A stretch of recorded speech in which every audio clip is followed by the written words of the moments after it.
है ना। Ocean acidification basically ਤੁਹਾਨੂੰ पता है कि क्योंकि ग्लोबल वार्मिंग हो रहा है, कार्बन डाइऑक्साइड ज़्यादा रिलीज़ हो रही है, कार्बन डाइऑक्साइड जी रिलीज़ हो रही है उन्हें एब्जॉर्ब कर रहा है ओशन अपना, तो पीएच लैवल इंक्रीज़ नहीं होती, डिक्रीज़ होती है।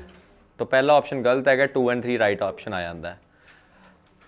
ये इनक्रीजिंग ऑर्डर च पूछा हुआ है ਤੁਹਾਨੂੰ green house gases increasing order ਦੇ ਵਿੱਚ, तो सब तो ज़्यादा ਜਿਹੜੀ सब तो घट ग्रीन हाउस करती है कार्बन डाइऑक्साइड करती है, फिर आ जाता मीथेन, फिर आ जाता नाइट्रस ऑक्साइड, फिर आ जाता HFC।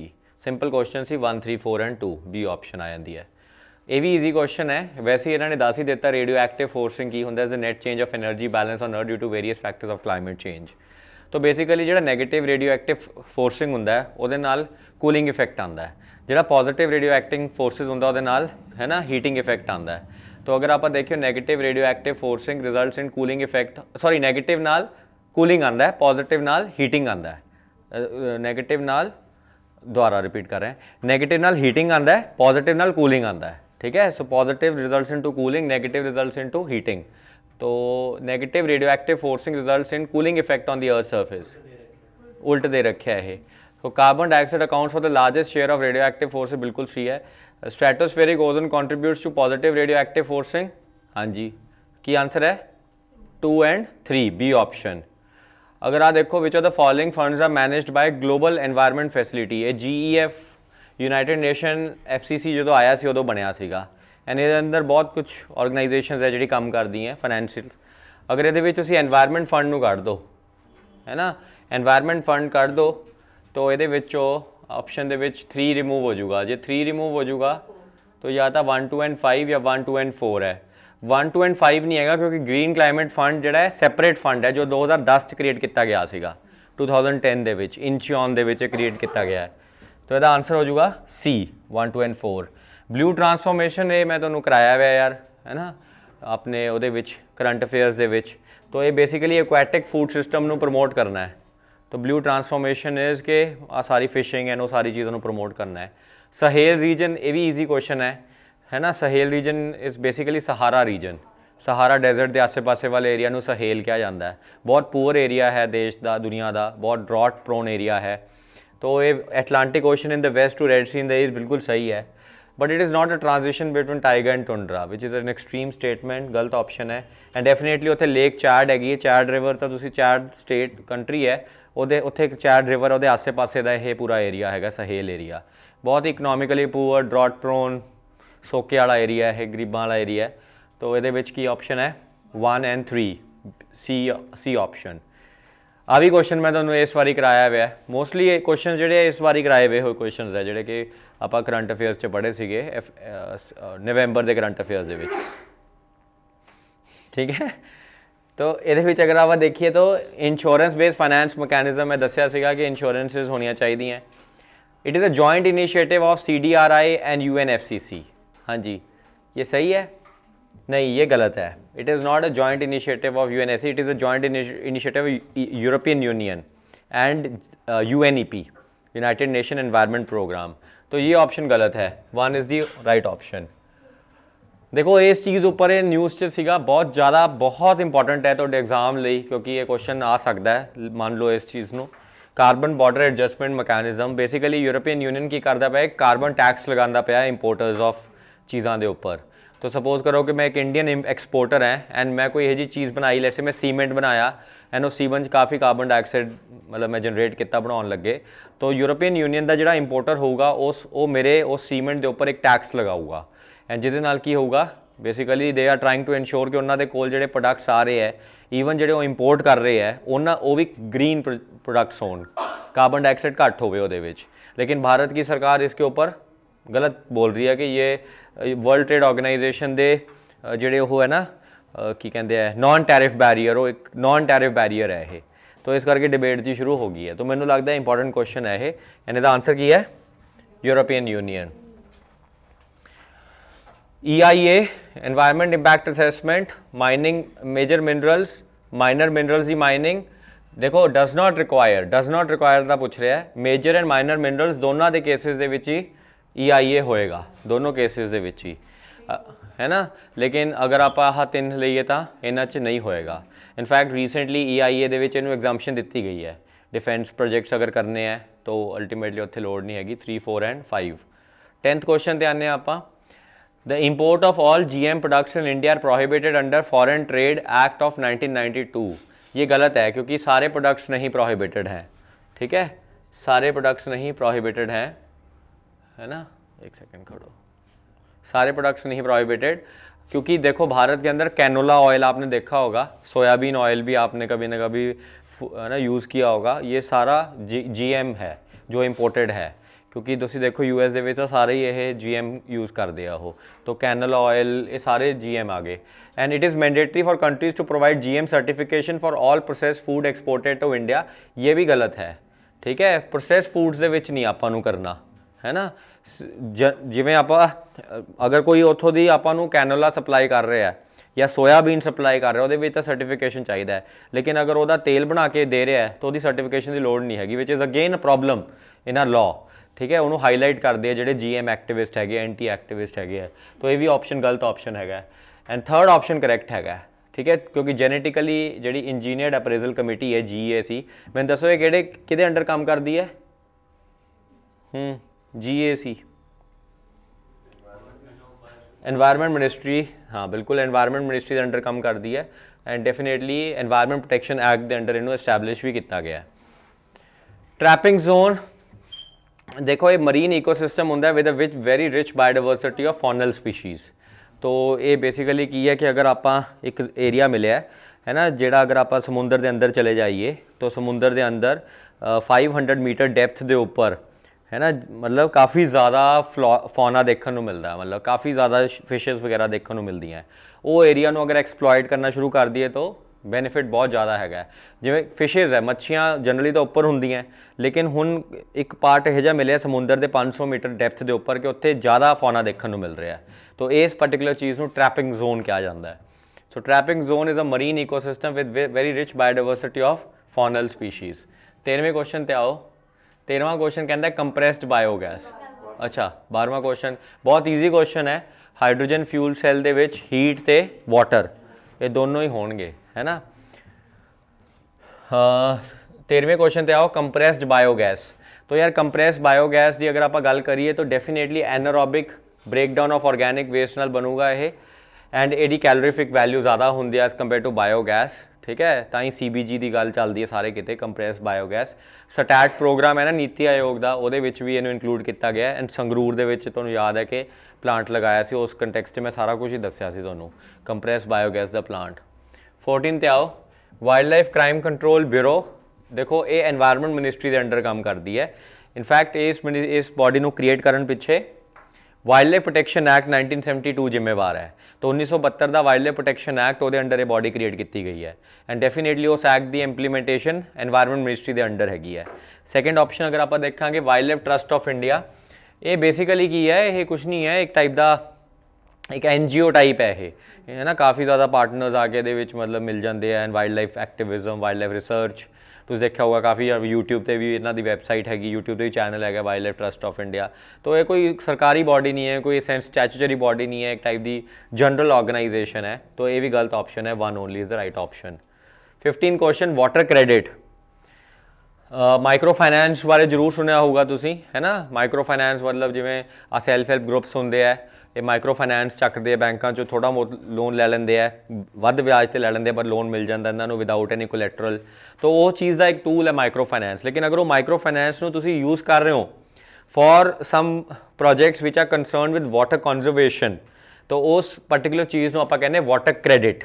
So water credit is nothing but you are taking money on credit, है ना, in order to put that money into something sustainable, ठीक है, पानी का सस्टेनेबल यूज़, तो उस चीज़ के विच आप यूज़ करते हैं। It's a very interesting you know thing. water.org करके एक ऑर्गेनाइजेशन है जो इस चीज़ के ऊपर है ना काम करती है, water.org। नैक्सट क्वेश्चन पे आओ, 16वें, इसका आंसर आही है, देखो C ऑप्शन, हाँ जी C ऑप्शन। 16 पे आओ, साइट्स प्रोहिबिटेड लीगली बाइंडिंग हैगी है, मैंबर स्टेट्स से हैगी है, ठीक है, लीगली बाइंडिंग हैगी है, बट फिर पता नहीं गल जी कह देंगे कि बई फिर सॉवरेन कंट्रीज़ के रूल्स इनू बाईपास नहीं कर सकते, बट मतलब ये करना पऊगा तुहानूं, है ना, लीगली बाइंडिंग हैगी है। लेकिन ये प्रोहिबिट नहीं करती सारे वाइल्ड एनिमल्स एंड प्लांट्स ਨੂੰ, ठीक है। ये सिर्फ एंडेंजर्ड स्पीशीज़ ਨੂੰ ਹੀ ਫੋਕਸ ਕਰਦੀ ਹੈ। ਆਪਾਂ ਯਾਦ ਕਰੋ ਇਹ ਵੀ ਪੜਿਆ ਸੀਗਾ ਸਾਈਟਸ ਦੇ ਸ਼ਡਿਊਲਸ ਪੜ੍ਹੇ ਸੀਗੇ ਕਿ ਸ਼ਡਿਊਲ 1 ਹੈ, ਸ਼ਡਿਊਲ 2 ਹੈ ਨਾ, 3 ਸ਼ਡਿਊਲ ਸੀਗੇ। एंड डेफिनेटली ये cover, it does not cover products and derivative, it covers. तो ऐसा नहीं है कि आप सिर्फ एनिमल का ही काम कर रहे हो, एनिमल से कोई डिराइव प्रोडक्ट है उसको भी बैन किया गया है। जैसे शार्क है, कोई शार्क दे फिन का सूप का प्रोडक्ट बना के बेच रहा है ना, जिमें वह कोई मसाला भेज रहा है ना, कह रहे कि नॉर का सूप नहीं आता, टोमैटो सूप आता उमें, तो वह भी बैंड है ये। So derivative products are also banned under that. तो ये भी ऑप्शन गलत हो जाती है। आ सारे यूनिट्स ही आप यूज़ करते हैं बेटा, ठीक है। All this units are used, becquerel, curie, roentgen. Roentgen तो फेमस ही REM, ठीक है, रेडिएशन इक्विवेलेंट इन मैन। तो वो आप इनू पूरा यूज़ करते हैं। मिशन लाइफ बहुत ईजी क्वेश्चन सीगा, सीधा सीधा आंसर है, both 1 and 2 are right options. 19 question ये भी मैं कराया हुआ है यार question, battery waste management rules, क्योंकि तुसीं देखा होगा ई वेस्ट के विच बाहर कढ़ता है हुण, तो अलग तो बनाता है बैटरी वेस्ट मैनेजमेंट रूल्स का कॉन्सैप्ट, है ना, ई वेस्ट तो अलग बनाता है। तो ये अगर देखो तो जिम्मेवारी कंज्यूमर की हैगी है कि जो बैटरी जी है खराब हो जाए या पुरानी हो जाए, तो बैटरी जी है तुसी लोकल किसी प्रोड्यूसर को या लोकल किसी रिटेलर को लैके जाओ। तुसी अगर इसनूं बिना किते होर छिड़ देंगे हो, है ना, बैटरी नूं, तो वो थोड़ी जी कोई कानूनी कार्रवाई हो सकती है तुम्हारे पे। ऐसा ये बनाने की कोशिश कर रहे हैं थोड़ा सा। और definitely these are applicable to automotive batteries and industrial batteries only, गलत। इसमें हर टाइप की बैटरी इन्वॉल्व है ना, इंडस्ट्रियल, ऑटोमेटिव, बाकी भी जिथे जिथे बैटरी यूज़ होती है। And definitely these provide for disposal और यूज बैटरीज लैंडफिल इंसिनरेशन, गलत। तो लैंडफिल और इंसिनरेशन में अगर डाल दिया बैटरी को तो फिर उसका फ़ायदा ही किया है, फिर तो इंसिनरेशन बहुत ही डेंजरस चीज़ होती है, उसको आग लगा देने बैटरी को तो बहुत ही, वो तो पोल्यूशन कर देगी। और डेफिनेटली तुहानू पता है कि मैं दस्या सी एक्सटेंडेड प्रोड्यूसर रिस्पॉन्सिबिलिटी EPR दा फंडा ये इंक्लूड किया गया है। तो eight the end of the day जिन्हें भी प्रोड्यूसर्स होंगे, रिटेलर्स होंगे, सप्लाई चेन का हिस्सा होंगे, दे विल इंश्योर कि जब whatever battery they have sold in the market they going to bring it back to their area. तो D option is the right option. 20 ते आ जाओ बेटा। इंटरनेशनल सीबेड अथॉरिटी, ये बड़ा इंपॉर्टेंट है। इन 1982 ਦੇ ਵਿੱਚ अनक्लॉज है ना आया सीगा, united nation convention on laws of seas, ਉਹਦੇ अंदर इन्होंने एस्टैबलिश किया गया है। ਇਹਦਾ ਜਿਹੜਾ मेन ऑब्जेक्टिव है ना, वो ऑब्जेक्टिव यही है कि जिन्ना भी मतलब सी बैड के उपर रिसोर्सिज है उनकी इक्विटेबल यूटिलाइजेशन होवे, पूरी दुनिया के विच कोई ना कोई बेनिफिट होवे, इक्विटेबल यूटिलाइजेशन। एंड तुहानू पता होना चाहिए कि एक बहुत इंपॉर्टेंट रिसोर्स होंगी है पॉलीमेटैलिक नोड्यूल्स, PMN। बेसिकली एक टाइप का प्रेसिपिटेटिंग चीज़ होंगी है जिहदे विच बहुत ज़्यादा मैटल्स मिल जाते हैं। तो वो मैटल्स जिहड़े है सी बैड के उपर पे है, वो आयरन भी है, रेयर अर्थ एलीमेंट्स भी है। सो बहुत ही जबरदस्त चीज़ हैगी है वो पॉलीमेटैलिक नोड्यूल्स। तो अल्टीमेटली उन्होंने भी तुसी एक्सट्रैक्ट करना है। इंडिया को भी ये उत्ते थोड़ा जा कॉन्ट्रैक्ट मिले है, ठीक है। इंडिया की मिनिस्ट्री ऑफ अर्थ साइंसिस है, उन्होंने कॉन्ट्रैक्ट मिले है, इंडियन ओशन के कुछ एरिया है जिथे ये कॉन्ट्रैक्ट मिले है। सो पॉलीमेटैलिक नोड्यूल्स बड़ा जरूरी चीज़ हैगी है। आंसर की है 1 and 2। ग्लोबल मिथेन प्लेज, यदा इंडिया मैंबर नहीं हैगा, ये ग्लासगो के विच डिस्कशन हुई सी। तो डेफिनेटली पहली दोनों ऑप्शंस करैक्ट है, but it is not a binding, ठीक है, it is a voluntary thing, binding नहीं है। But still despite that it is not binding, India decided to opt out because पता नहीं लगता इन्हों का कदों बाइंडिंग कर दें। तो तुम्हें पता ही है कि भारत में मिथेन हम रिलीज़ करने से हट नहीं सकते, क्योंकि पैडी फील्ड्स है हमारे पास बहुत ज़्यादा, तो किसान आंदोलन वगैरह वो टाइप चीज़ें हो जाएंगी। तो यहाँ आ जाओ 22 13 to 30 टारगेट, ये भी बड़ा फेमस है कि 2030 तक आपने 30% of the world's land and ocean को पहुँचाना है। तो बेसिकली 2030 क्यों, क्योंकि सस्टेनेबल डेवलपमेंट गोल भी 2030, तो अपना तुम देखोगे इवन पैरिस अग्रीमेंट भी 2030, तो सारे 2030 तक टारगेट्स हैं इन्हों के। तो इस करके 30/30 है ना, कि असी ये 30% चीज़ चकनी है। ये ईजी क्वेश्चन सीगा। अगर इन्हों थर्ड ऑप्शन देखो तो इंडिया ने साइन नहीं किए, ऐसा तो पॉसिबल नहीं है, भारत ने दोनों साइन किए हैं। तो थर्ड ऑप्शन को एलिमिनेट कर दो, तो तुहाडे कोले 1 and 2 ते 2 आ जाऊगा। 1 की कहना है मॉन्ट्रियल प्रोटोकॉल, ठीक है, on substances deplete the ozone layer, पर आ गलत है ना। इतने ग्रीन हाउस गैसेस लिखता है इन्होंने, तो सिर्फ किनू इंक्लूड किया है, सिर्फ HFC ਨੂੰ इंक्लूड किया है ना, लेकिन बाकी तो इंक्लूड किया ही नहीं है। तो अल्टीमेटली ऑप्शन गलत है, सिर्फ second option is correct option. 24 ते आ जाओ बेटा। Loss and damage, simple logic है यार लॉस एंड डैमेज का, है ना, कि आज क्लाइमेट चेंज करके कितने कोई लॉस हो रहा है, तो जिवें कोई आइलैंड कंट्री च लॉस हो रहा है या कोई उत्थे मतलब डिजास्टर आ गया है तो उस डिजास्टर का जिहड़ा फाइनैंशियल जिहड़ा उहदी कंपनसेशन होगी वो फाइनैंशियल कंपनसेशन डिसाइड करिए आपां। तो अल्टीमेटली लॉस एंड डैमेज दे विच यही है कि क्लाइमेट रिलेटेड डिजास्टर्स नाल उन्हां कंट्रीज़ नूं आपां कंपनसेट करिए। तो ये शर्मल शेख दे विच एस्टैबलिश किया गया लॉस एंड ये डिस्कशन पहलां दी हो रही है, लॉस एंड डैमेज की डिस्कशन बहुत देर की हो रही है कि इदा का कुछ प्रोविजन लैके आओ कुछ लैके आओ। फाइनली शर्मल शेख दे विच एस्टैबलिश करता है ये, डिस्कशन वॉज ऑलरेडी हैपनिंग लेकिन ये एस्टैबलिश करता है UNFCCC से। So both 1 and 2। हाँ जी, payment for ecosystem services, payment for ecosystem services, ठीक है। अगर आप देखिए तो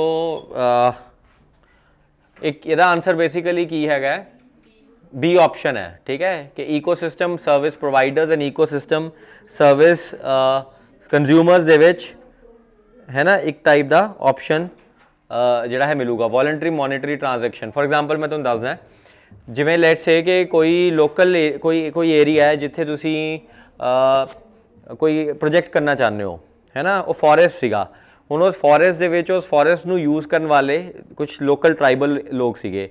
तो लोकल ट्राइबल लोग जिहड़े आ तुहानूं कहणगे कि इस फॉरेस्ट नूं अगर यूज़ करना चाहते हो तो तुहानूं पेमेंट करनी पऊगी एंड वो पेमेंट ट्राइबल ग्रुप नूं जाऊगी, समझ रहे हो। तो अल्टीमेटली वो की कर रहे they are ecosystem providers and definitely you are ecosystem users. तो ecosystem providers and ecosystem users दे विच एक ट्रांजैक्शन करानी है। तो ये बेसिकली इस प्रोजेक्ट का जिहड़ा ऑब्जेक्टिव है, तो वॉलंटरी मॉनेटरी ट्रांजैक्शन हैगी between the providers and the users. यार कॉम्पनसेटरी फॉरेस्टेशन एक्ट बेसिकली कुछ नहीं है कि अगर तुसी किते पेड़ कट्टदे हो तो तुहानूं एक पैसे एक फंड च पैसे पाने पैंदे है ताकि तुसी उस फंड च जिहड़ा पैसा होगा उन्होंने यूज़ किया जाए सरकार वालों टू ए फॉरेस्ट किया जाए किते। फॉर एग्जांपल मैं सड़क के उपर सड़क बनाना चाहना वो मेरे पेड़ कट्टे गए तो उस पेड़ की एक वैल्यू बन जाती है ना, वो इकोलॉजिकल वैल्यू बन जाती है। उन्ना जो 100 पेड़ कट्टे गए तो एक जिवें सुप्रीम कोर्ट ऑफ इंडिया कहता 1 करोड़ का एक पेड़ है अगर 100 साल पुराना पेड़ है तो अल्टीमेटली है ना, तो उन्नी वैल्यू बन जूगी। तो 100 करोड़ इंटू डबल 200 करोड़ रुपया तुम एक फंड च रखते हो एंड वो फंड स्टेट सरकार यूज़ करती है to create these trees, afforestation जगह जगह पर की जाए। वो बारे पूछा हुआ है, ये पब्लिक अकाउंट के ही आता है, डेफिनेटली कंपनी डाइवर्टिंग इहदा ऑब्जेक्टिव ही है। एंड थर्ड ऑप्शन भी बिल्कुल करैक्ट हैगी है क्योंकि ये जो फंड होगा ना ये 90:10 की रेशियो से डिस्ट्रीब्यूट किया जाऊगा। कहने का मतलब है कि जो मतलब काफ़ी ज़्यादा पैसा स्टेट फंड में जाएगा और काफ़ी कम पैसा जो है वो नेशनल फंड में जाएगा। सो 90:10 नहीं, ये स्टेट फंड च ज़्यादा पैसा जाएगा। 2016 की अमेंडमेंट के 10% नैशनल फंड है, 90% स्टेट फंड है। सेकेंड ऑप्शन की है, a company diverting forest land must provide alternative land to take up compensatory afforestation. हाँ जी, हाँ कि वो किते होर लगाएंगे उन्ने पेड़ जिहड़े उत्थों कट्टणगे ना उन्होंने किते होर भी यूज़ करनगे वो।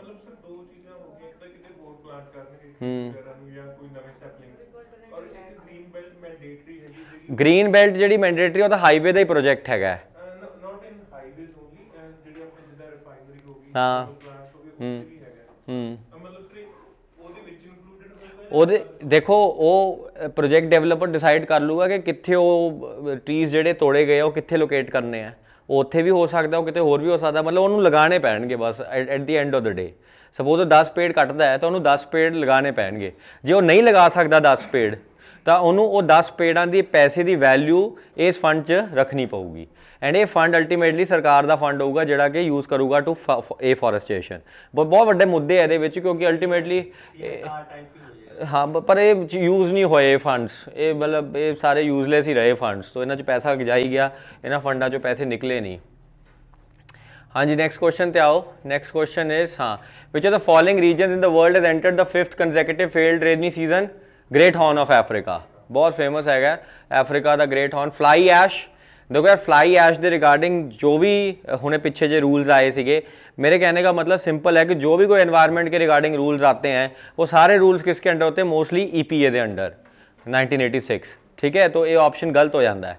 ऑप्शन ए गलत है, आ सही ऑप्शन है, आ भी सही ऑप्शन है। ਇਲੈਕਟ੍ਰੋਸਟੈਟਿਕ ਪ੍ਰੈਸੀਪੀਟੇਟਰਸ ਯੂਜ਼ ਕੀਤੇ ਜਾਂਦੇ ਆ ਫਲਾਈ ਐਸ਼ ਨੂੰ ਕੰਜ਼ੂਮ ਕਰਨ ਵਾਸਤੇ ਐਂਡ ਡੈਫੀਨੇਟਲੀ ਕੋਲ based thermal power plants 100% of ਦੇ ਰੀਅਲੀ ਫਲਾਈ ਐਸ਼ ਨੂੰ ਈਕੋ ਫਰੈਂਡਲੀ ਮੈਨਰ ਦੇ ਵਿੱਚ ਹੈ ਨਾ ਮੈਂਡੇਟ ਕਰ ਦਿੱਤਾ ਗਿਆ ਕਿ ਤੁਸੀਂ ਕਿਤੇ ਨਾ ਕਿਤੇ ਇਹਨੂੰ ਕਰੋਗੇ, ਤਾਂ ਹੀ ਸੀਮੈਂਟ ਦੀਆਂ ਫੈਕਟਰੀਜ਼ ਹਮੇਸ਼ਾ ਥਰਮਲ ਪਲਾਂਟਸ ਦੇ ਨਾਲ ਹੁੰਦੀ ਹੈ। 2 and 3 is the right option, D option. 1 water approach ਬਹੁਤ ਈਜ਼ੀ ਸੀਗਾ। ਪਾਣੀ ਨੂੰ ਇੱਦਾਂ ਨਾ ਸੋਚੋ ਕਿ ਗਰਾਊਂਡ ਵਾਟਰ ਅਲੱਗ ਹੈ ਅਤੇ ਨਾ ਸਰਫੇਸ ਵਾਟਰ ਅਲੱਗ ਹੈ, ਗਲੇਸ਼ੀਅਰਸ ਅਲੱਗ ਹੈ, ਇੱਦਾਂ ਨਾ ਸੋਚੋ। ਪਾਣੀ ਨੂੰ ਇੱਕ ਵਾਟਰ ਅਪਰੋਚ ਨਾਲ ਫੋਲੋ ਕਰੋ, ਦੈਟਸ ਕਾਲਡ 1 ਵਾਟਰ ਅਪਰੋਚ। ਤੋ ultimately it recognises that water has regardless of it source integrated planning ਦੇ ਉੱਪਰ ਕੰਮ ਕਰਦੇ ਹੈ ਐਂਡ ਡੈਫੀਨੇਟਲੀ ਜਿਹੜਾ ਬਾਰਿਸ਼ ਦਾ ਪਾਣੀ ਹੈ, ਸਟੋਰਮ ਵਾਟਰ ਹੈ, ਉਹਨੂੰ ਯੂਜ਼ ਕੀਤਾ ਜਾਵੇ as a valuable source to fight against the water scarcity. ਤੋ ਇਹਦਾ ਆਂਸਰ ਹੋ ਜਾਊਗਾ 1, 2 and 3। ਆ ਵੀ ਮੈਂ ਤੁਹਾਨੂੰ ਕਰਾਇਆ ਹੋਇਆ ਹੈ ਨਾ ਕੋਰੋਨੀਵਾ रोड मैप एग्रीकल्चर के रिगार्डिंग है ये पूरा, ठीक है। ये भी इस बारी डिस्कशन च आया सीगा। नियोनिकोटिनॉइड्स बेसिकली ये इंसैक्टिसाइड्स है, ठीक है, हर्बीसाइड्स है। नियोनिकोटिनॉइड्स हर्बीसाइड्स की कैटेगरी के विच आंदा है। तो they are use in plant production to control harmful insects, water soluble and can be absorbed by plants. Their use has resulted into decline in the population of pollinator species. सारी correct statements है। तो ये herbicide है जिन्होंने हुणे ban करने की गल चल रही है। तो ये तुसी की करते हो, तुसी जो यूज़ करते हो पानी च सॉल्यूबल हो जाता है। सो ये बहुत डेंजरस होंगे जो वाटर सॉल्यूबल होवे, क्योंकि अल्टीमेटली वो ग्राउंड वाटर के विचों निकल के जगह जगह पर जा सकता है। एंड जिन्हें भी बीज है या जिन्हें भी अपने पॉलीनेटर्स होंगे है, ये जो है ना प्लांट से अटैक करते हैं तो मर जाते हैं वो। तो नहीं बायोमैग्नीफिकेशन का इन्ना फंडा नहीं है, लेकिन if you are consuming it as a pollinator then pollinator के जो ढिड है ना वह रपचर हो जाता है, ठीक है, डेंजरस है ये। So government is trying to ban it. Colony collapse disorder ये बड़ा मतलब US होया सी बैक इन द डे। उत्थे जिहड़ियां मधुमक्खियां रखियां हुई सी ना लोगों ने, बी हाइव्स है ना, ਉਹਦੇ ਵਿੱਚ ਕੀ ਹੋਇਆ ਕਿ ਸਾਰੀ ਮਧੂਮੱਖੀਆਂ ਮਰਨ ਲੱਗ ਗਈਆਂ ਸੀਗੀਆਂ, ਬਸ ਰਾਣੀ ਮਧੂਮੱਖੀ ਬਚੀ ਸੀਗੀ। तो राणी बच गई तो बाकी सारी प्रजा मर जाती सी। तो बेसिकली वर्कर जोड़े होंगे है, तुसीं देखा होगा कि जोड़े बीज होंगे ना उन्होंने एक वर्कर्स होंगे है, फिर मतलब पूरा जिमें हिरारकी होंगी ना ह्यूमनस की उदा ही है। फ्यूडल सिस्टम जिमें अपने देश होंगे कि स्लेव्स जोड़े काम करते पे है, उन्होंने राजे उपर बैठे है, ऐ करते करते उपर तक कोई काम नहीं कर रहा, लेकिन वो सारा उन्होंने कलैक्ट करके दे रहे हैं। सो जमा हिरारकी जिमें ह्यूमनस की उवें बीज की हिरारकी होंगी है। तो वो ना वर्करस जोड़े है वो बाहर जाते हैं, काम करते हैं, मतलब काम मतलब शहद इकट्ठा करते हैं एंड इकट्ठा करके वापस ले आते हैं, वही सारी पॉलीनेशन करते हैं, वही सब कुछ करते हैं। एंड जो बेचारी राणी है वो बेचारा है ना मौज मार के बहती है। तो ये मतलब उत्थे भी चलता है, इनू कॉलोनी कहते हैं उस एरिया के। हुण हो की रहा सी, जिहड़े वर्कर्स है, जिहड़ी वर्कर बीज है वो मर रही हैं, ठीक है। उसका रीज़न की है, आ देखो हुणे तो पा के हटे हर्बीसाइड एक है ना, तो हर्बीसाइड आप पाता, वो वर्कर बीज मर गए, या होर भी क्लाइमेट चेंज या होर भी इदा के XYZ फैक्टर्स है। तो वर्कर बीज जो मर जाते हैं तो उन्होंने पूरी कॉलोनी ही डिस्ट्रॉय हो जाती है, बिकॉज उन्होंने काम ही वर्कर्स से चलता है। सो बेसिकली इन्होंने लेबर राइट्स चाहिए है ना, कि सानू लेबर लॉज लैके दो, वर्कर्स की रिस्पैक्ट होवे, उन्होंने टाइम डिफाइंड होवे, 8 घंटे तो बाद काम नहीं कर सकते, वर्किंग कंडीशंस अच्छी होनी चाहिए। तो वो सारी चीज़ां चाहिए, otherwise what is going to happen, colony collapse disorder, ठीक है। तो आंसर की हो जाएगा था C is the right option. हाँ जी, ये कंसिडर करना है फॉलोइंग पेयर्स। ये इजी क्वेश्चन था यार। इसमें अगर आप देखो तो ब्लैक फुट डिजीज़ आर्सनिक होंगे एंड इटाई कैडमियम होंगे, तो ये ऑपोजिट हो गया। तो ये की आ जाऊगा आंसर, हाँ जी है ना, की आ जाऊगा डी, हाँ डी आ जाऊगा। नैक्सट कितना में क्वेश्चन आ गया आप 34 क्वेश्चन देखते हैं।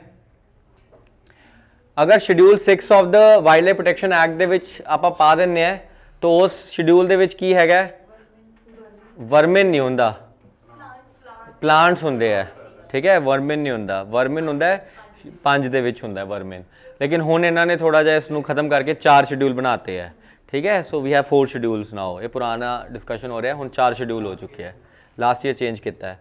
ब्लैक कार्बन बिल्कुल सही है जी, ब्राउन कार्बन भी बिल्कुल सही है। Unlike brown carbon the absorption efficiency of black carbon is highly variable which is wrong. उसका रीज़न बताता हूँ मैं। देखो कार्बन के बड़े अलग वर्जनस है। ब्लैक कार्बन मतलब फॉसिल्स दी इनकंप्लीट कंबशन हुई है, वो करके जो कार्बन रिलीज़ होया उन्होंने ब्लैक कार्बन कहते हैं। ब्राउन कार्बन मतलब ऑर्गैनिक मैटर को बर्न किया गया है, वो जी कार्बन डाइऑक्साइड रिलीज़ हो रही है, उन्होंने आप कहते हैं ब्राउन कार्बन। यानी कि कोई स्टबल ਨੂੰ ਬਰਨ ਕਰਤਾ, ਕੋਈ ਐਗਰੀਕਲਚਰ ਵੇਸਟ ਨੂੰ ਬਰਨ ਕਰਤਾ, ਕੋਈ ਕਿਚਨ ਵੇਸਟ ਨੂੰ ਬਰਨ ਕਰਤਾ, ਉਹ ਸਾਰੀ ਕਾਰਬਨ ਜਿਹੜੀ ਹੋਊਗੀ ਜਿਹੜੀ ਆਰਗੈਨਿਕ ਮੈਟਰ ਨੂੰ ਬਰਨ ਕਰਨ ਤੋਂ ਬਾਅਦ ਬਣੂਗੀ ਉਹ ਕੀ ਹੈ brown carbon. And black carbon ਹੈ ਕੋਈ ਇੰਡਸਟਰੀਅਲ ਪ੍ਰੋਸੈਸ ਦੇ ਥਰੂ ਰਿਲੀਜ਼ ਕੀਤਾ ਗਿਆ ਬਟ ਇਨਕੰਪਲੀਟ ਕੰਬਸ਼ਨ ਹੁੰਦੀ ਹੈ। ਹੁਣ ਹੁੰਦਾ ਕੀ ਹੈ ਕਿ ਦੇਖੋ ਇੰਡਸਟਰੀਅਲ ਪ੍ਰੋਸੈਸ ਦੇ ਵਿੱਚ ਤਾਂ ਕੋਲਾ ਹੀ ਪਾਉਂਦੇ ਆ ਆਪਾਂ, ਕੋਲੇ ਨਾਲ ਜਿਹੜੀ ਰਿਲੀਜ਼ ਹੋ ਰਹੀ ਹੈ ਉਹ ਬਲੈਕ ਕਾਰਬਨ ਹੈ, यानी कि वो ज़्यादा वेरीएबल नहीं होगी क्योंकि द सोर्स कॉन्स्टेंट है। लेकिन ब्राउन कार्बन का सोर्स बहुत डिफरेंट होंदा है। एग्रीकल्चर वेस्ट होर टाइप की होंदी है, किचन वेस्ट होर टाइप की होंदी है, अलग अलग सोर्स है, काओ डंग होर टाइप की हैगी है। तो अलग अलग टाइप के सोर्सेज है, क्योंकि अलग अलग टाइप के सोर्सेज है इस करके इन्हां दे विच वेरीएबिलिटी होंदी है। So brown carbon is more variable as compare to black carbon. Brown carbon का मतलब है सूट ज़्यादा होगा, किसी च सूट घट होगा, किसी च फ्लाई ऐश ज़्यादा होगा, किसी च फ्लाई ऐश घट होगा, वो वेरीएबिलिटी की डिस्कशन हो रही है। ये धुआं घट कड्डूगा, धुआं ज़्यादा होगा, तो इस करके ब्राउन कार्बन ऑप्शन गलत है। 1 एंड उल्टा लिखा हुआ है 1 एंड 2। 36 आओ पोलर वोर्टेक्स, ईजी क्वेश्चन है। हाई प्रेशर थोड़ी है, लो प्रेशर होंगे पोलर वोर्टेक्स। ओजोन होल च पढ़िया होगा तुसी, तो यदा आंसर हो जाएगा बी ओनली, 2 ओनली। हाँ जी नैक्सट आ जाओ। ओजोन डिप्लीशन के की इन्वायरमेंटल इंपैक्ट्स हो सकते हैं, सारी हो सकते हैं, ठीक है। ये ऑप्शन सारी हो सकते हैं। कैटरैक्ट हो सकता है ह्यूमस के विच, क्योंकि यूवी रेडिएशन अपनी अखां ते अटैक कर देंदी है। कैटरैक्ट हुंदा की है बेटा, अखां के सामने ऐसे ऐसे क्लाउडीनेस हो जाती है, ठीक है। तो वो क्लाउडीनेस इस वजह से होती है बिकॉज जब आंखें जो है यूवी रेडिएशन को बहुत ज़्यादा एक्सपोज होती हैं। सिमिलरली अगर आप देखिए ट्रेस गैसेस के जियोकेमिकल साइकल्स ਨੂੰ अल्टर कर देता है। बायो जियोकेमिकल साइकिल बेसिकली कुछ नहीं है, वही जिवें आप सल्फर का साइकिल पढ़िया है ना, कि जमीन चो निकलिया ऊपर वापस आ गया, तो इस पूरे प्रोसैस के चेंजेस कर देंगे, ऑल्टरेशंस कर देंगे है, उन्होंने बायो जियोकेमिकल साइकल्स की ऑल्टरेशन कहते हैं। फिर फाइटोप्लैंकटन की रिडक्शन कर देंगे है यूवी रेडिएशंस, अल्ट्रावायलेट रेडिएशंस, यानी कि अपनी एक्वैटिक फूड सिस्टम ਨੂੰ भी अफेक्ट करता है। एंड फाइनली जो सिंथेटिक पॉलीमर्स होंगे है, पॉलीमर बेसिकली प्लास्टिक हो गया है ना, तो वो लाइफ की भी रिडक्शन कर देता है, क्योंकि यूवी रेडिएशंस कितने भी जाके हिट करनगियां तो वो चीज़ां होणगियां ही। एंड ओजोन होल नाल हुंदा की अल्ट्रावायलेट रेडिएशंस का एक्सपोजर बढ़ता है, तो सारी ऑप्शन आ जाती है। हाँ जी आना कार्बन ट्रैपिंग मैकेनिज्म है, बेसिकली कार्बन सिक्वेस्ट्रेशन मैं कराया सी तुहानूं, कार्बन सिक्वेस्ट्रेशन तो डिफरेंट मैथड्स ना कार्बन सिक्वेस्ट्रेशन करते हो। Hydrodynamic, solubility, mineral. तो देखो अगर आप मिनरल कार्बोनेशन देखिए तो carbon dioxide is stored in geological formations, बिल्कुल सही है ये। तो जो जियोलॉजिकल फॉर्मेशन स्टोर कर लेने उन्होंने आप की कहने हैं मिनरल कार्बोनेशन। लेकिन जो सॉलिबिलिटी की आप गल करते हैं तो आप पानी के स्टोर करते हैं, इतने ऑप्शन गलत हो जाता है, 2 गलत हो जाता है। जो 2 गलत है तो या तो 1 एंड 3 या 3 है। 1 के भी गलत है हाइड्रोडायनेमिक। हाइड्रोडायनेमिक के की है तुसी कार्बन डाइऑक्साइड ना पानी के नाल मूव करा देने हो, ठीक है। एक तो स्टोर करना उन्होंने आप कहते हैं सॉलिबिलिटी, एक वो मूव करा देने हो हाइड्रोडायनेमिक, तो वो बेसिकली ये भी गलत ऑप्शन है, ठीक है। सो फ्लो के नाल मूव करना, तो 1 भी गलत है, 2 भी गलत है, सिर्फ 3 ओनली इज करेक्ट ऑप्शन। हाँ जी ग्रीन कार्बन ते आओ बेटा। ग्रीन कार्बन की चीज़ होंगी है ग्रीन कार्बन, देखो यार जो भी आप देख रहे ब्लू कार्बन है ना, ब्लू कार्बन की होगी जी पानी के मिलने वाली कार्बन है ना। अगर आप गल करिए ब्राउन कार्बन, सो ब्राउन कार्बन की होगी जी फॉसिल से मिलने वाली कार्बन है, ठीक है, ब्राउन कार्बन। अगर मैं कहा ग्रीन कार्बन तो वो होगी जी फॉरेस्ट से मिलने वाली कार्बन है। सो कार्बन के अलग अलग वेरीएशंस है, तो इसका आंसर क्या हो जाएगा है जी B option, B C option, C बिल्कुल। 40 देखो यार अगर आप गल करिए कार्बन मार्केट्स की, तो कार्बन मार्केट्स का आइडिया रियो समिट च नहीं आया सी, क्योटो प्रोटोकॉल च आया सी फस्ट टाइम 1997 के, तो ये ऑप्शन गलत ऑप्शन है, ठीक है। अगर आप दूजा ऑप्शन देखिए जॉइंट इंप्लीमेंटेशन, तो मैं दसिया हुआ कि 3 इनिशिएटिव्स आए सी, CDM, जॉइंट इंप्लीमेंटेशन तो एक होर सीगा CDM clean development mechanism, joint implementation एक होर सीगा भूल गया। एक तो CDM था, एक जॉइंट इंप्लीमेंटेशन था और एक कार्बन ट्रेडिंग था मुझे लग रहा है, 3 मैकेनिज्म। चलो बेसिकली क्या है, डेवलप कंट्री अगर डेवलप कंट्री के अंदर जाके प्रोजेक्ट करेगी तो उसको जॉइंट इंप्लीमेंटेशन बोलेंगे।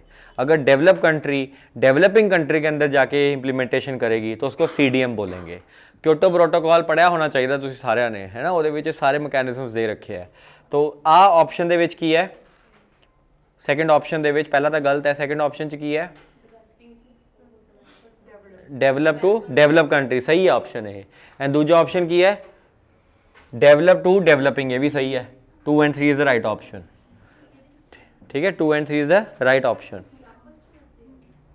यार जिथे अमरीका इंग्लैंड नाल मिल के प्रोजेक्ट कर रहा है वो जॉइंट इंप्लीमेंटेशन है, जिथे अमरीका नाइजीरिया नाल कर रहा है वो की जॉइंट हो है CDM है, क्लीन डेवलप। अर्थ गंगा, ये तो ईजी है यार, कर लोगे, डी ऑप्शन है, ठीक है अर्थ गंगा। कार्बन फर्टिलाइजेशन, हाँ जी ये भी सही है, दोनों ऑप्शन सही है। फोटोसिंथेसिस बता दो, ठीक है। Carbon fertilisation increase the rate of photosynthesis due to increase in carbon dioxide, definitely sequestration ये है 1 and 2। जियो इंजीनियरिंग, ये भी ईजी क्वेश्चन है। अगर तुसी रिफ्लैक्टर्स ਨੂੰ स्पेस ਵਧਾਉਂਦੇ ਹੋ ਤਾਂ ਵੀ ठीक है, अगर एरोसोल्स ਨੂੰ रिड्यूस कर दो, ਹੁਣ ਦੱਸੋ अगर एरोसोल्स ਨੂੰ रिड्यूस कर दो तो ਕੀ होगा, गलत हो जाएगा, ये वो अपोजिट चला जाएगा यार। नहीं, एरोसोल्स ਨੂੰ रिड्यूस कर दो अगर, ऑपोजिट नहीं चला जाएगा, क्योंकि एरोसोल से रिड्यूस हो गए तो क्लाउड्स की फॉर्मेशन नहीं होगी, एंड क्लाउड्स की फॉर्मेशन नहीं होगी तो अल्टीमेटली इनकमिंग रेडिएशंस बढ़ जाएंगियां, एंड इनकमिंग रेडिएशंस बढ़ जाएंगियां तो ग्लोबल वार्मिंग हो जाएगी। So aerosols are basically using to increase the albedo of the earth. आप एल्बीडो बढ़ा रहे हैं अर्थ की, एंड एल्बीडो जिन्नी ज़्यादा होगी उन्नी ग्लोबल वार्मिंग घट होएगी। सो आ बिल्कुल गलत है जी। अगर आप इनक्रीज करिए एरोसोल्स नूं तां बेटर है ना, अगर आप इनक्रीज करिए। Thinning of the cirrus clouds, हाँ जी ये सही है, ठीक है। और artificial trees with sodium carbonate leaves, ये भी सही है, तो क्योंकि ये कार्बन डाइऑक्साइड लेंगे, ये सिरस क्लाउड्स को थिन कर रहे हैं। इसका क्या रीज़न है, एक जगह आप क्लाउड बना रहे हैं, एक जगह क्लाउड को थिन कर रहे हैं, दोनों सही कैसे हो सकते हैं, क्योंकि यहाँ पे सिरस क्लाउड्स क्या करते हैं ना, इनकमिंग आउटगोइंग रेडिएशंस को ट्रैप करते हैं, तो हमें इनको थिन कर देना है और हमें ऊपर क्लाउड्स बनाने हैं, नीचे क्लाउड्स बनाने हैं जो ऊपर की रेडिएशंस को रोके, ठीक है। तो ये भी ऑप्शन सही है, ये भी ऑप्शन सही है, ये भी ऑप्शन सही है। 1, 3 and 4 बी ऑप्शन। मैंग्रोव, सीधा सीधा आंसर है दा। IPCC, ये भी बहुत ईजी क्वेश्चन है, पहला ऑप्शन सही है, हाँ जी। अगर आप देखिए तो it conducts N one research, ऐसा नहीं है। IPCC के अंदर जो मेंबर्स होते हैं, जो मेंबर ऑर्गेनाइजेशंस होती हैं, वो रिसर्च करती हैं IPCC के लिए। इनके पास अपनी कोई साइंटिफिक, हाँ इन्होंने को अपनी कोई साइंटिफिक बॉडी नहीं है। हाँ जी, the economics of ecosystem and biodiversity was launch by United Nations, ये बिल्कुल सही है।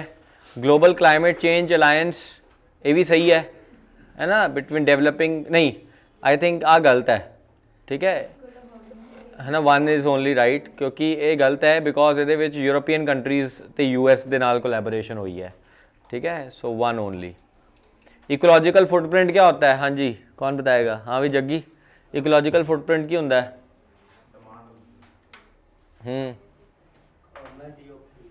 नहीं डी तो तू कितना है, हुंदा की आ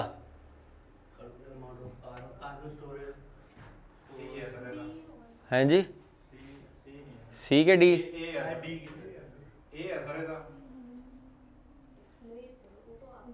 ए ऑप्शन है, ठीक है, ए ऑप्शन है, ठीक है, A is the right option.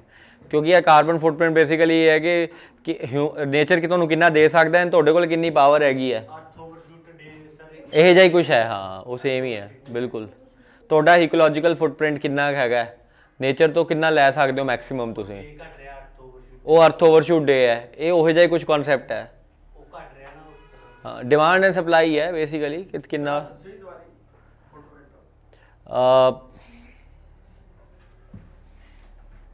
तू नेचर तो सारा कुछ नहीं लै सकता ना ब्रो, तेनों कुछ एक लैवल तक नेचर दूगा, जे उस तो वध तू लै रहे हैं तो तेरा फुटप्रिंट ज़्यादा है, समझ रहे हैं। एग्जाम्पल गरीब बंदे का इकोलॉजिकल फुटप्रिंट घट होंदा, अमीर बंदे का ज़्यादा होंदा है। अमीर बंदा AC च रहिंदा है, ठीक है, महंगिया कारां च घूमदा है, ठीक है, होर की हुंदा है, इहो जिहा कुछ ही है। खान लगे भी आदा बीफ बर्गर खाना उन्हें, तो अमीर बंदे का इकोलॉजिकल फुटप्रिंट बढ़ गया, नेचर तो ज़्यादा लै रहा है एज़ कंपेयर टू जिन्ना नेचर ने वो रखा, क्योंकि नेचर ने सब नूं बराबर का दिता है। एंड गरीब बंदा जिहड़ा हैगा बेचारा ना तो AC च रहिंदा है, साइकिल ते जांदा, वो लेबर क्लास देखो सारे दिन साइकिल ते जांदे, कईयां लई साइकिल ते जाना है ना वो है, तो अल्टीमेटली उन्होंने इकोलॉजिकल फुटप्रिंट की है घट है। तो हम समझ गए, देखा है समझाईदा एक सेकंड हाँ जी नैक्सट आ जाओ कितने लिखा है नैचुरल तो ऑर्गैनिक फार्मिंग ईजी क्वेश्चन है यार। ये अगर तुम आ देखो ना सैकेंड ऑप्शन ਨੂੰ तो सैकेंड ऑप्शन इनकरैक्ट ऑप्शन है क्योंकि बहुत यूज ऑर्गैनिक फर्टिलाइजर्स नहीं है। ऑर्गैनिक फार्मिंग च ऑर्गैनिक फर्टिलाइजर्स यूज किए जाते हैं। नैचुरल फार्मिंग ਦੇ ਵਿੱਚ ना अर्थवॉर्म्स यूज किए जाते हैं, काउ डंग यूज की जाती है, यूरिन है दिखाया ਸੀ मैं ਤੁਹਾਨੂੰ फोटो ਦੇ ਵਿੱਚ। हाँ unlike in natural farming ploughing and weeding activity required in natural farming में आप प्लोइंग वीडिंग करते नहीं हो, वो अपने आप ही जो अर्थवॉर्म्स है ना या जो ऐसे छोड़े जाते हैं वो अपने आप ही वो बना लेते हैं। ठीक है प्लोइंग और वीडिंग मतलब नेचुरल फार्मिंग टोटली नेचुरल, जैसे वाइल्ड होता है ना वैसे ही है, वो जंगल टाइप चीज़ है, बस मैनेजमेंट देखनी है। कि आंसर आ जाऊगा 1 and 3। 55 बहुत ईजी क्वेश्चन है। राइजोबियम सबनों पता है यार, रूट नोड्यूल्स से मिलता है। 2 ਨੂੰ माइनस कर दो आंसर आ जाऊगा की है सी ऑप्शन। 56 परमानेंट कल्चर, ये परमाकल्चर एग्रीकल्चर होंगे, सस्टेनेबल एग्रीकल्चर एक होर नाम देता परमाकल्चर। अगर तुम ये भी देखो तो थर्ड ऑप्शन ऑपोजिट जा रही है, it results into soil salinity, नहीं it actually reduces the soil salinity. ये 3 ऑप्शन को माइनस कर दो आंसर 2 आ जाएगा सीधा सीधा। एलेलोपैथी ये पीसीएस में क्वेश्चन आया था इस बारी, एलेलोपैथी। ठीक है इसमें होता बेसिकली कुछ नहीं है कि कुछ क्रॉप्स होते हैं वो है ना जो कुछ ऑर्गेनिजम्स होते हैं वो ऐसा कुछ बायोकेमिकल्स प्रोड्यूस करते हैं जो दूसरे ऑर्गेनिजम्स को इफेक्ट करते हैं। तो अगर आप देखो तो जैसे वीड है, अगर खेत में वीड हो जाए तो वो वीड क्या करती है, कुछ ऐसे बायोकेमिकल्स प्रोड्यूस करती है कि आसपास वाले क्रॉप्स मरनी शुरू हो जाती हैं, तो इस चीज़ को एलेलोपैथी बोलते हैं। ठीक है तो D option is the correct option.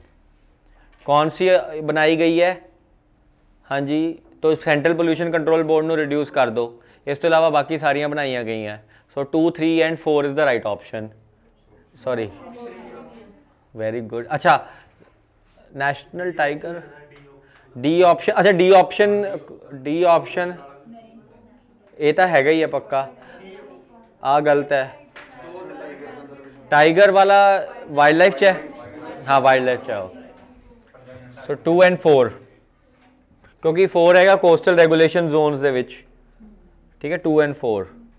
National biodiversity authority यार अगर ये देखो ना issues permit to access biological resources for commercial हैं जी 2 and 4।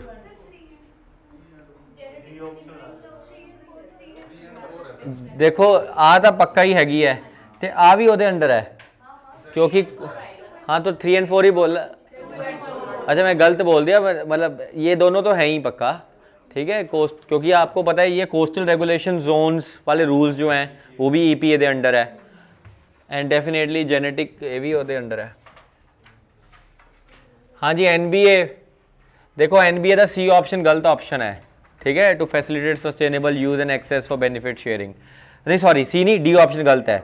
Issue permits to access of biological resource Indian for commercial purposes, क्योंकि सपोज अगर किसी भारतीय को बायोलॉजिकल रिसोर्सेज की एक्सेस देनी है, इसके ऊपर बड़ी लड़ाई हुई है कमर्शियल पर्पस के लिए, तो स्टेट बायोडाइवर्सिटी अथॉरिटीज़ भी पावर दे रखी है।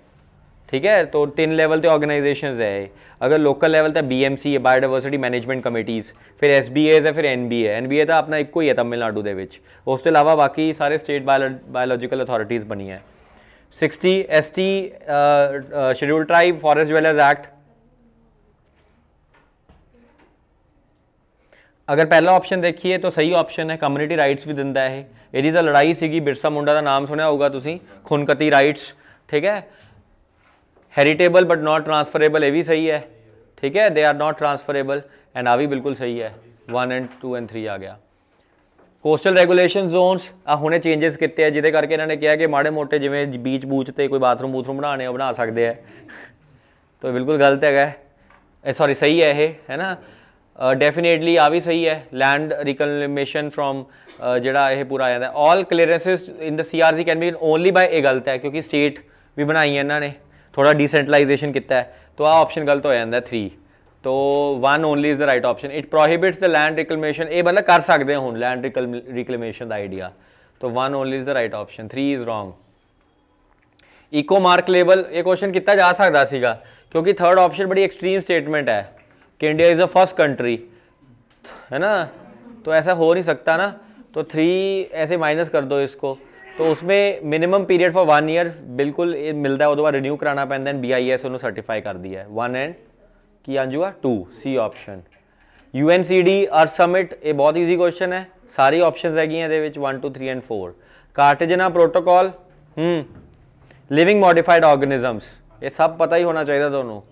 CBD, Nagoya protocol, Cartagena protocol, LMOs, easy question है।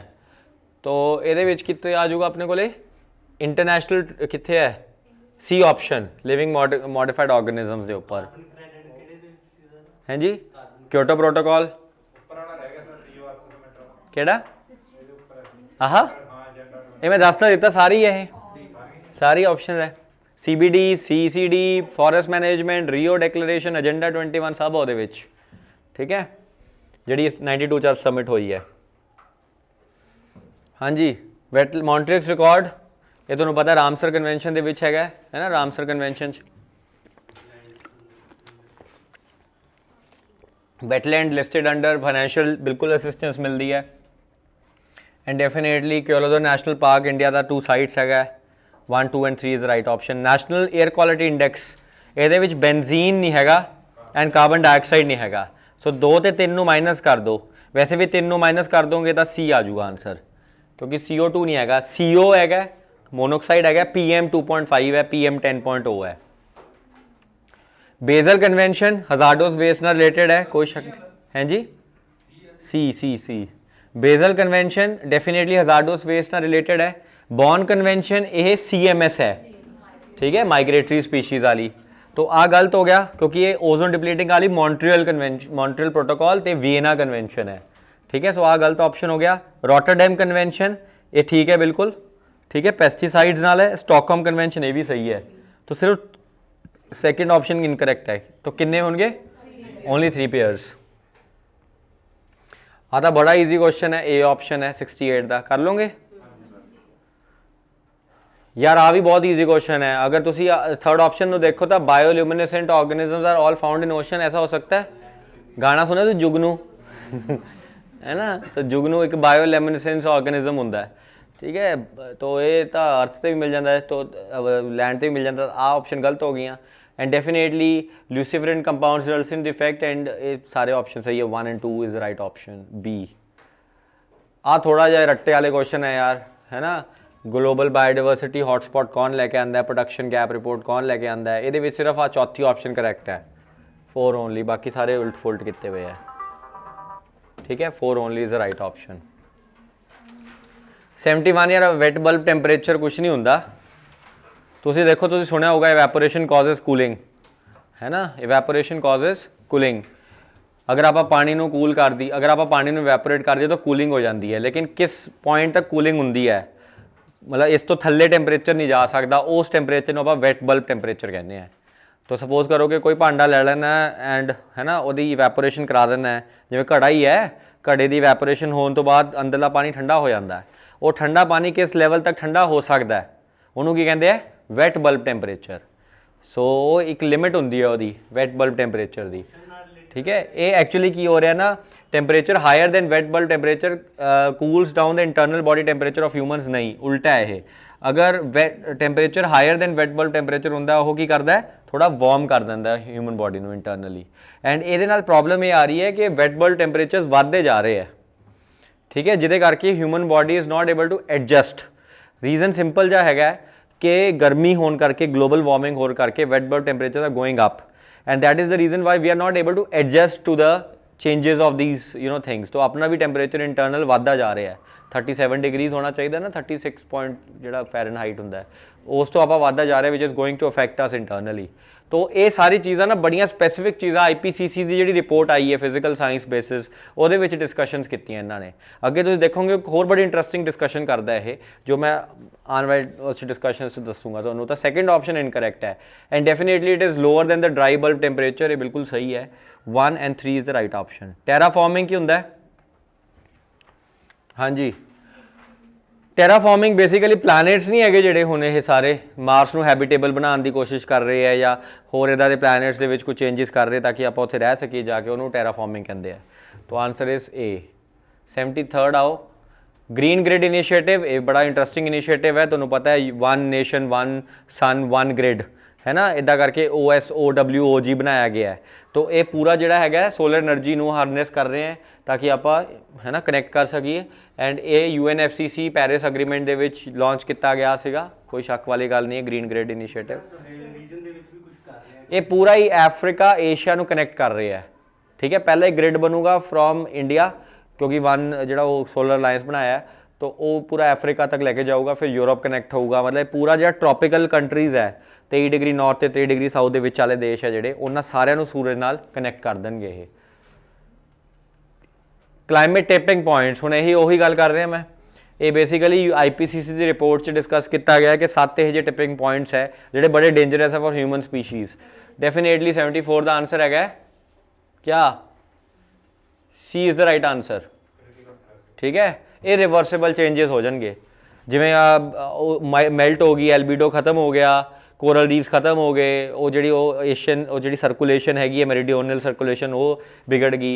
इदा के 7 टिपिंग पॉइंट्स दसे गए हैं। एक्सटिंक्शन रिबेलियन क्या आंदा है यार, बहुत स्पीशीज़ एक्सटिंक्ट हो जाती हैं है ना, तो ये अगेंस्ट रिवोल्ट चल रही है दुनिया के विच कि मतलब असली रिवोल्ट तो यह है एक्चुअली जी लड़नी चाहिए अज आपू राधा दिन ना होर ही फालतू दी रिवोल्टा लड़ी जाते हैं। ये रिवोल्ट है कि आप अपने एक्सटिंक्शन बचाइए। So at the end of the day it's an international movement and एक इट इज़ IPCC रिपोर्ट आई सी जिहदे हाईलाइट किया गया, तो ये पूरी मतलब UK भी कुछ एक्टिविस्ट है जोड़े इनू लीड कर रहे हैं। तो यदा आंसर हो जाऊगा बोथ 1 और 2। UNCCD it is a legal bounding, बिल्कुल ठीक है। इंडिया ने भी क्या 26 मिलियन हैक्टेयर्स लैंड में असी दोबारा तो रिक्लेम करांगे बाय 2030, बोथ 1 और 2। हाँ जी, स्मॉग ईजी क्वेश्चन है। Ozone, CO and nitrogen oxide, temperature inversion and low winds, बिल्कुल ये भी सही है जी। And increase in the amount of ultraviolet radiation, गलत, उल्टा हो जाता है, क्योंकि स्मॉग के नाल की होगा है ना, मतलब ऐसे बादल टाइप बन जाएगा तो वो रोक लेता है अल्ट्रावायलेट रेडिएशन को एंटर करने से, तो ये बिल्कुल गलत है। 2 और 3 is the right option, sorry 1 और 2। वॉलेटाइल ऑर्गैनिक कंपाउंड्स है, मैं बहुत बारी दस्या तुहानूं कि जिहड़े अपने आह परफ्यूम्स होंदे आ घरां च क्रीमां होंदियां इन्हां चों निकलदे आ, so it is a major cause of internal air pollution. तो they are not found naturally, ये गलत है, ठीक है, because they can be found naturally, ये बड़ी एक्सट्रीम स्टेटमेंट है।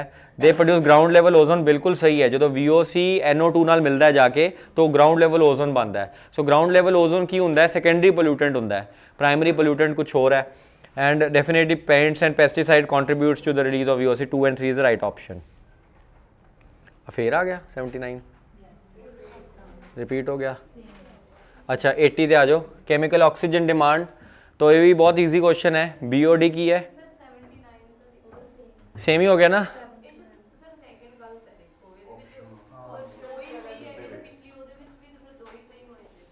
ये की है केड़ा केड़ा केड़ा केड़ा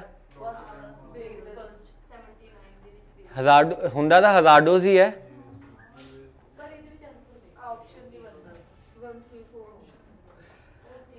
देखो वैसे तो मंजीत हुंदा तो हज़ारडोज वेस्ट ही है ना वो, तो ये सही है। हाँ ट्रांसबाउंड मतलब लिखा था, हाँ बस है तो मैनेजमेंट तो हज़ारडोज वेस्ट ही है ना, रेगुलेशन तो वही है ना कि हज़ारडोज वेस्ट में करना है।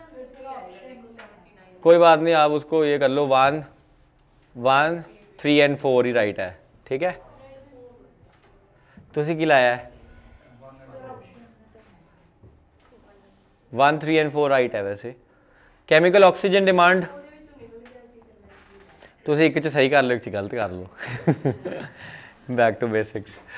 हाँ जी, COD की होंदा है, बहुत सिंपल है यार। BOD की होंदा है, ऑर्गैनिक मैटर को डिकंपोज करने वास्ते जी एडिशनल ऑक्सीजन चाहिए होंगी, वो कहते हैं BOD। तो जिन्ना BOD ज़्यादा होगा उन्ना DO घट हो जाऊगा, डिजोल्व ऑक्सीजन, जिन्ना COD ज़्यादा होगा उन्ना DO घट हो जाऊगा, ठीक है। कितना हुआ है मतलब बायोलॉजिकल ऑक्सीजन डिमांड है ना। तो अल्टीमेटली अगर आप देखिए तो it is the amount of oxygen required to oxygen both organic and inorganic compound present in water. हाँ जी बताओ। हाँ बिल्कुल सही है ये। And definitely organic will oxidise to carbon dioxide in the presence strong oxidising, बिल्कुल सही है। 3rd ऑप्शन की है। Higher COD indicates higher level of dissolved oxygen, गलत, क्योंकि ऑब्वियसली गल है, ये तो बिल्कुल ही विपरीत हो गया। और value of COD is usually नहीं, ये भी गलत है, क्योंकि BOD तो जनरली बहुत ज़्यादा हाई होता है, ठीक है, क्योंकि प्लास्टिक्स एंड ये सारी चीज़ें COD ਵਧਾ ਦਿੰਦੀਆਂ, प्लास्टिक की बॉटल होगी ये वो, तो 1 and 2 is the right option. ਕਿਹੜੇ रेडियो एक्टिव एलिमेंट नैचुरली मिलते हैं? यूरेनियम नैचुरली मिलता है, रेडियम नैचुरली मिलता है, पोलोनियम नैचुरल मिलता है, थोरियम तो डेफिनेटली बीच के ऊपर मिलता है। 1 2 3 एंड 4 हर्बिसाइड्स है ये बेसिकली सारे। Glyphosate increases the production rate of proteins needed for plant growth, उल्टा है ये, ठीक है, ठीक है, उल्टा है ये। Atrazine is natural habitat promotes the root growth of plant, again उल्टा है ये, मतलब ये सब खराब करते हैं प्लांट्स को।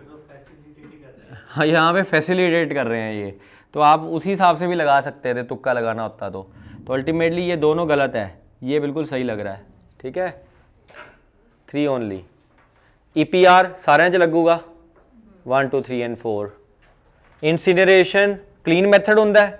नहीं, गंदा मैथड होंदा है, so option 1 is incorrect. Pyrolysis बिल्कुल सही है जी, can be use as fuels, तो तुम देखोगे बायोचार एंड बायोगैस बन जाती है, so 2 only is the right option. हुण आ बड़ा इंटरस्टिंग है भी IPCC ने गल की है। 85th क्वेश्चन ते देखो तुसी, देखो की है ना, there are 2 kinds of sex determinations. One sex determination happens during fertilisation, ठीक है, which is the case with humans, है ना। ड्यूरिंग फर्टिलाइजेशन उदो सेक्स कोई आया कोई, अच्छा ड्यूरिंग चल रहे मैं करता सी ऑन। During fertilisation what happens, you don't know whether it's going to be male और फीमेल, है ना, ड्यूरिंग फर्टिलाइजेशन ही पता हो जाता है। Next is sex determination happens on the base of temperature. कुछ स्पीशीज़ ਦੇ ਵਿੱਚ इदा ਹੁੰਦਾ है कि टैंपरेचर ਜਿਹੜਾ डिसाइड करता है कि whether it is going to be male और whether it is going to be female. So जिमें कि ਹੁੰਦਾ टर्टल्स है, ਹੁਣ टर्टल्स ਦੇ ਵਿੱਚ ਜਿਹੜੇ ਐਗਸ ਦੀ ਫਾਰਮੇਸ਼ਨ ਹੁੰਦੀ ਹੈ, ਉਹ ਐਗ ਦੀ ਜਦੋਂ ਹੈਚਿੰਗ ਹੁੰਦੀ ਹੈ ਨਾ, ਉਹ ਹੈਚਿੰਗ ਡਿਪੈਂਡ ਕਰਦਾ ਹੈ ਕਿ ਕਿਹੜੇ ਟੈਂਪਰੇਚਰ ਤੇ ਹੋ ਰਹੀ ਹੈ। ਵੈਰੀ ਇੰਟਰਸਟਿੰਗ, ਅਗਰ ਟੈਂਪਰੇਚਰ ਵੱਧ ਜੇ ਤਾਂ ਫੀਮੇਲ ਹੁੰਦੀ ਹੈ, ਐਂਡ ਅਗਰ ਟੈਂਪਰੇਚਰ ਘਟ ਜੇ ਤਾਂ ਮੇਲ ਹੁੰਦਾ ਹੈ। 27 डिग्री ਟੈਂਪਰੇਚਰ ਚਾਹੀਦਾ ਹੁੰਦਾ ਅਗਰ ਮੇਲ ਕਰਵਾਉਣਾ ਹੈ, 31 डिग्री ਟੈਂਪਰੇਚਰ है तो फीमेल है, तो फीमेल गर्म ਤਾਂ ਹੀ फीमेल गर्म होंगी है ना। 27 ਤੇ 31 ਦੇ ਵਿੱਚ ਪਤਾ ਨਹੀਂ ਹੁੰਦਾ, 31 ਤੋਂ ਉੱਪਰ 31 ਤੋਂ ਉੱਪਰ ਪੱਕਾ ਹੀ ਫੀਮੇਲ ਹੈ ਤੇ 27 ਤੋਂ ਨੀਚੇ ਪੱਕਾ ਹੀ ਮਰਦ ਹੈ। ਕ੍ਰੋਕੋਡਾਈਲ ਜੀ ਵੀ ਇਦਾਂ ਹੈ, ਇਹਨੂੰ ਕਹਿੰਦੇ ਆ ਟੈਂਪਰੇਚਰ ਡਿਫਾਈਨਡ ਸੈਕਸ ਡਿਟਰਮੀਨੇਸ਼ਨ।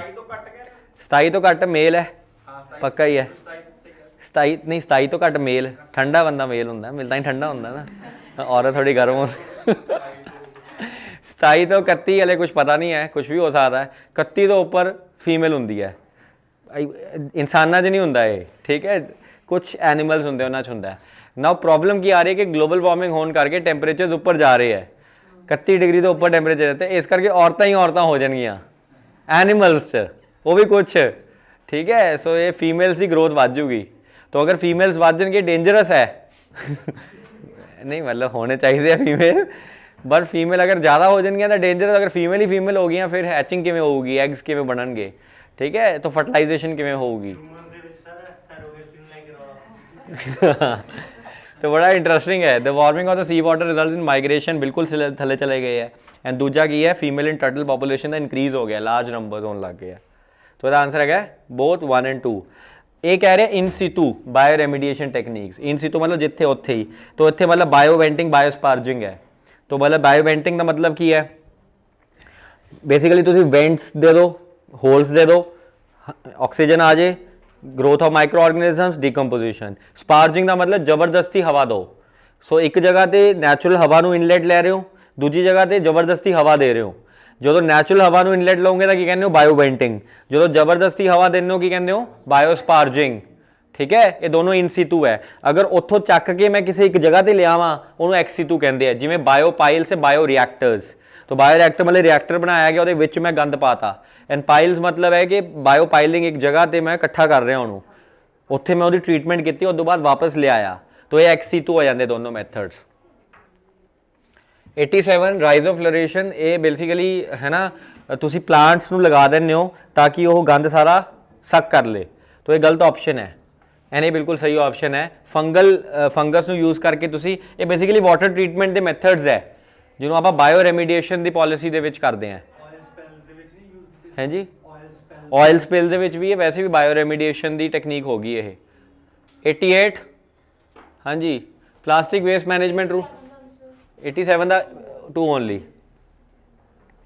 88 हाँ जी plastic waste management rules 75 micron तो नीचे नहीं करना but it cannot abolish the requirement और recycling certificates it has to have this a option. Acid rain बिल्कुल सही है जी। वैट डेपोजिशन होंगे जो बारिश नाल मिल के आ जाता है एंड ड्राई डेपोजिशन होंगे जो हवा नाल मिक्स होंगे एसिड एंड हवा के नाल आंधी के नाल ही डिपॉजिट हो जाता है उन्होंने आप ड्राई डेपोजिशन कह दें। हाँ मतलब मैं हले तो आ नहीं रहा ऑप्शन पे। Wet deposition is increases the pH गलत हो गया क्योंकि decreases the pH because pH down जाऊगी एसिडिटी बढ़ूगी तो ऑप्शन गलत है। सेकंड ऑप्शन करेक्ट है ठीक है। बायो इंडिकेटर सारे होंगे ये ठीक है सारे होंगे ये। Parthenogenesis basically form of reproduction that involves development of female gamete without fertilization D option है ठीक है। विदाउट फर्टिलाइजेशन फीमेल गैमेट बन जाता है। C sorry C option. Luminescent solar concentrators basically solar radiation है ना सोलर रेडिएशन नू मतलब एक कैप्चर कर लेंदी है ठीक है। एक तो होंगे जो सोलर सैल्स होंगे है सोलर सैल्स इदा नहीं काम करते। सोलर सैल्स की है जो सोलर रेडिएशन पैंदी है तो वह बेसिकली करता है फोटोन जो पैंदा है इलैक्ट्रॉन को इनिशिएट कर देता है ठीक है। फोटोकैमिकल सैल्स है ना तो बेसिकली वो ये चीज़ करते हैं। अगर मैं उन्होंने एब्जॉर्ब कर ला एब्जॉर्ब करके ड्राइव करा उन्होंने मैं कहना है luminescent solar concentrator LSC and ultimately it is a device capable electricity absorbing solar radiations and polymethyl methacrylate and polystyrene are used to manufacture LSC। थोड़ा मुश्किल क्वेश्चन है कोई शक वाली गल नहीं है। Both option are correct option. ये मटीरियल यूज होंगे है। ओटेक कितना सी आपां याद है ना तो ये ऑब्वियसली गल है ट्रॉपिकल कंट्रीज से ज़्यादा चलता है तो ये ऑप्शन गलत है। 1 और 3 इज राइट ऑप्शन। मिथेनोजेनेसिस ये बड़ा ईजी है मिथेन की प्रोडक्शन तो डेफिनेटली कुछ एनारोबिक रेस्पिरेशनस करते हैं माइक्रो ऑर्गेनिज्म जोड़े ऑक्सीजन नहीं होंगे वो जो करते हैं वो प्रोड्यूस करते ये एंड मिथेन एमिशन प्रोड्यूस होंगी है and definitely they are found in marshy areas तो उत्थे मिथेन होंगी है 1 है जी। हाइड्रोजन भी प्रोड्यूस होंगे है तो 1 2 and 3। Fossil fuels power supply security needs highlight the need to co generational approach. Co generational approach का बेसिक मतलब होंगे है कि जिथे तुसी कुछ बनाया उत्थे उस बनाने वास्ते जी बिजली प्रोड्यूस करते पे हो वो बिजली तुसी उस प्रोडक्ट तो ही कढ़ ली तो इन्हू को जनरेशन कहते हैं। So rather than consuming electricity from somebody outside तुसी प्लांट दे विच ही उन्होंने एनर्जी प्रोड्यूस करना शुरू करता तो उन्होंने को जनरेशन कहते हैं। तो कुछ इंडस्ट्रीज़ के बहुत हो सकती है क्यों क्योंकि उन्होंने रॉ मटीरियल्स या उन्होंने जो वेस्ट होंगे वो को जनरेशन बायोमास के यूज़ किया जा सकता है। फॉर एग्जाम्पल सोया हस्क है ये कितने है शुगर है ना शुगर केन दे विच बायोगैस। फिर de oiled cakes cotton stalk coconut shells हो गए ठीक है। ये सारे जैसे रस्सियाँ बनती हैं है ना कोकोनट शैल्स हो गए। कॉयर इंडस्ट्री है ना बाय प्रोडक्ट ही है 1 2 3 4। अब बहुत इजी क्वेश्चन है FCEV कर लोगे है ना। Electricity use produces water vapour ये केक्स ये मतलब पाथियां टाइप होंदियां ठीक है हाँ वो भी कितने ना कितने यूज कर लेंगे। 95 का डी ऑप्शन 1 2 3 4 5। 96 अगर देखो amount of energy stored in FCEV depends on the size of the battery तो ये नहीं है ठीक है। साइज ऑफ द बैटरी में फ़र्क नहीं पड़ेगा। वैसे ही FCEV जो व्हीकल्स और इलैक्ट्रिक व्हीकल्स होंगे तो है लेकिन वो हाइड्रोजन से ही चलते हैं ठीक है। हाइड्रोजन पाओ चलूगा बैटरी छोटी भी चल जूगी फिर भी चल जूगा 1 and 2 ओनली। रेन 21 की चीज़ है ये रेन 21 1 and 2 हाँ जी। 97 रेन 21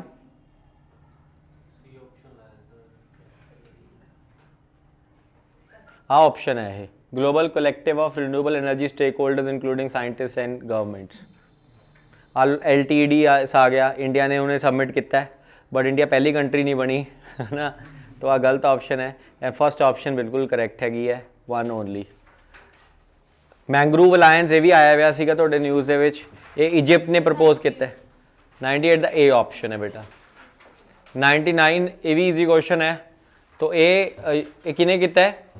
इजिप्ट ने किता है, ठीक है, SIDS ने नहीं किया, तो गलत हो गया। डेफिनेटली कोस्टल एरियाज बाइंडिंग नहीं हो सकती कमिटमेंट से, तो 2 only is the right option. Solar facility एक फंड है, पैसे है, पेमेंट गारंटी मैकेनिज्म बनाया है। पेमेंट गारंटी का मतलब है कि इन्वेस्टर ਨੂੰ ਕਿਹਾ ਗਿਆ ਹੈ ਕਿ ਤੁਸੀਂ ਜੋ ਹੈ ਸੋਲਰ એનર્ਜੀ ਗ੍ਰਿਡਸ ਦੇ ਵਿੱਚ ਜਿਹੜਾ ਬਣਾ ਰਹੇ ਨਾ, ਗ੍ਰਿਡ ਬਣਾ ਰਹੇ ਪੂਰੀ ਦੁਨੀਆ ਦੇ ਵਿੱਚ, ਇਹਦੇ ਵਿੱਚ ਪੈਸੇ ਪਾਓ।